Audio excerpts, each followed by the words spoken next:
Hello everyone, welcome back to my channel. কেমন আছো সবাই? আশা করি সবাই ভালো আছো। আমিও ভালোই আছি। আজকে আবারও হাজির হয়ে গেলাম নতুন আরেকটা রেসিপি নিয়ে। আজকে আমি তোমাদেরকে শেয়ার করতে চলেছি রুই মাছের রেসিপি।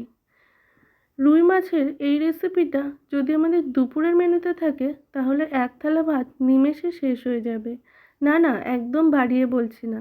তার জন্য তোমরা প্লিজ পুরো ভিডিওটা কন্টিনিউ করো, তাহলেই বুঝতে পারবে আজকের রেসিপিটা ঠিক কীরকমভাবে আমি বানাচ্ছি। রেসিপিটা বানানোর জন্য এখানে আমি 4 পিস রুই মাছ নিয়েছি, আর ডাগার পিসই কিন্তু নিয়েছি। প্রথমে মাছটাতে লবণ, হলুদ এবং সামান্য একটু তেল দিয়ে খুব ভালো করে কিন্তু মাখিয়ে নিচ্ছি।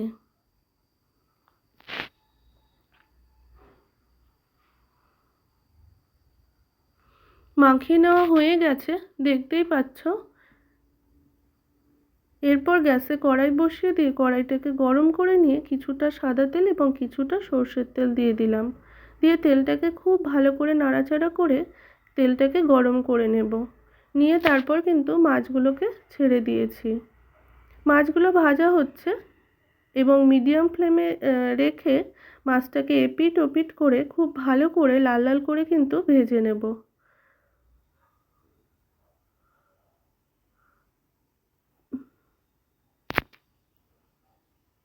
মাছ ভাজা হয়ে গেছে, দেখো লাল লাল করেই ভেজে নিয়েছি। নিয়ে মাছগুলোকে তুলে নিলাম, আর সব মাছকে একইভাবে কিন্তু ভেজে নিয়েছি। এরপর কড়াইতে যে তেলটা ছিল সেই তেলের মধ্যে একটু লম্বা করে বড় করে কেটে নেওয়া আলু আমি কিন্তু ভেজে নিচ্ছি। মাছটা আজকে আলু দিয়ে করব, তাই আলুগুলোকে ঠিক এই রকমভাবেই কাটতে হবে বা এই রকমভাবে কেটে কিন্তু ভেজে নিতে হবে। আর এই আলুগুলোকে অবশ্যই ভাজতে হবে, না হলে কিন্তু রান্নার সেই স্বাদটাই আসবে না। আমি সামান্য একটু হলুদ এবং লবণ দিয়ে কিন্তু আলুগুলোকে ভেজে নিচ্ছি।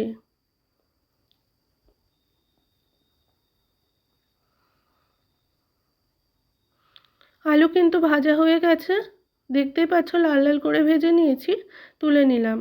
এরপর কড়াইতে যে তেলটা ছিল সেই তেলের মধ্যে কিছুটা গোটা জিরে, একটা তেজপাতা মাঝখান থেকে কেটে এবং দুটো গোটা শুকনো লঙ্কা ফোড়নে দিয়ে দিলাম। মিডিয়াম ফ্লেমে একটু ফোড়নটাকে নাড়াচাড়া করে নিয়ে তারপর এর মধ্যে দিয়ে দেব হচ্ছে কুচিয়ে রাখা পেঁয়াজ,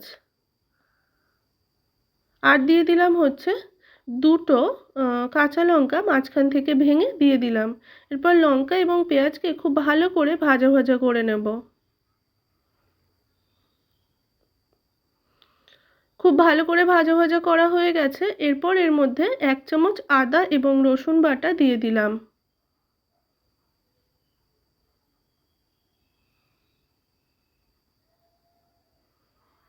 এরপর এখানে দেখো দিয়ে দিলাম হচ্ছে দুটো পাকা টমেটো এইভাবে কেটে নিয়েছি, দিয়ে দিলাম।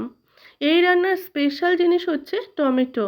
টমেটোর পরিমাণটা এখানে অবশ্যই বেশি রাখতে হবে, তাহলে মানে কালারটা যত সুন্দর আসবে ঠিক ততটাই পরিমাণই টেস্টি হবে এই রান্নার। এরপর এখানে পরিমাণ মতো লবণ অ্যাড করলাম এবং তারপর দিয়ে দিলাম হচ্ছে হলুদ গুঁড়ো।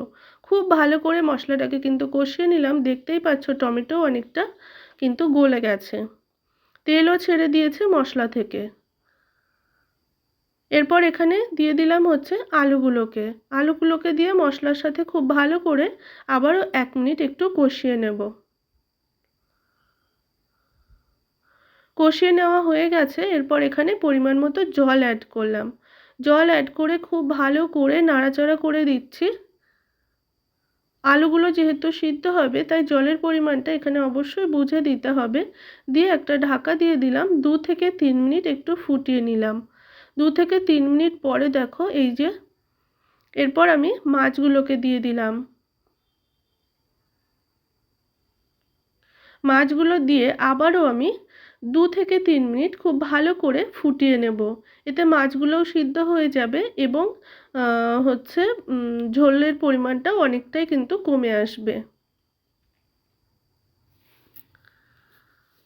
ফোটা অলরেডি শুরু করে দিয়েছে, দেখো আমি হচ্ছে 2 থেকে 3 মিনিট ফুটিয়ে নিয়ে তারপর দেখো উপর থেকে একটু গরম মশলা গুঁড়ো অ্যাড করলাম। এতে স্মেলটা কিন্তু অনেকটা অনুষ্ঠান বাড়ির মতোই লাগে। সেই জন্য কিন্তু আমি দিলাম হচ্ছে সামান্য একটু গরম মশলা গুঁড়ো দিয়ে খুব ভালো করে মিশিয়ে নিলাম। নিয়ে উপর থেকে কিন্তু একটু দিয়ে দিলাম হচ্ছে ধনিয়া পাতা কুচি। ধনিয়া পাতাটা দিয়েও একটুখানি কিন্তু মিডিয়াম ফ্লেমে খুব সামান্য একটু ফুটিয়ে নেব কয়েক সেকেন্ডের জন্য।